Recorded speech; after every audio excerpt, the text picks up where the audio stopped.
iPhone 7 हा केवळ launch व्हायचा अवधी आणि ग्राहकांनी मोठ्या प्रमाणात iPhone 7च्या खरेदीसाठी गर्दी केली आहे। iPhoneबद्दल ग्राहकांची उत्सुकता देखील शिगेला पोहोचली आहे आणि याचबद्दल मुंबईतल्या दुकानातून आढावा घेतलाय आपल्या प्रतिनिधी मानसी देशपांडे यांनी। iPhone 7 हा अमेरिकेमध्ये याआधीच लॉन्च झालाय, पण भारतामध्ये तो आज लॉन्च झालाय आणि संध्याकाळी 7 वाजता त्याचं भारतामध्ये ऑफिशियल लॉन्चिंग झालंय। आपण दुकानामध्ये पाहू शकतो की ॲपल घ्यायला अनेक ग्राहकांची गर्दी होते आणि ग्राहकांना ॲपलविषयी अतिशय उत्सुकता आहे। अतिशय उत्सुकतेनं आणि आनंदानं ते ॲपल iPhone 7 ची खरेदी करण्यासाठी इथे जमलेत। आपल्यासोबत या स्टोअरचे मॅनेजर विशाल दाभाड आहेत, आपण त्यांच्याकडून जाणून घेऊया।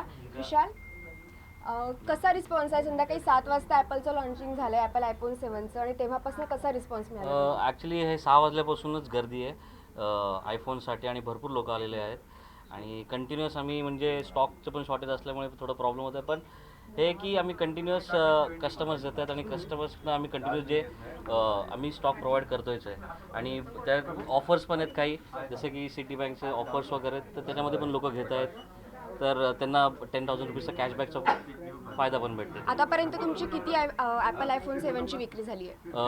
अराउंड 190 पीसेस झाले आतापर्यंत, पण बुकिंग त्याच्यापेक्षा जास्त आहे। किती बुकिंग झालंय?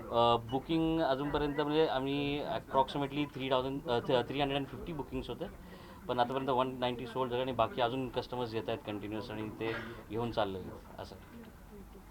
आपण पाहू शकतो की या स्टोअरमध्ये ॲपल iPhone 7 घेण्यासाठी ग्राहकांची गर्दी होते आणि अमेरिकेमधल्या लोकांना जितकी त्याची उत्सुकता होती, जितके त्यांनी आनंदाने त्याचं स्वागत केलंय, त्याच प्रकारचं स्वागत भारतामध्येही iPhone 7चं करण्यात आलंय। कॅमेरामन इम्तियाज शिपुणकरसह मी मानसी देशपांडे, जय महाराष्ट्र, मुंबई।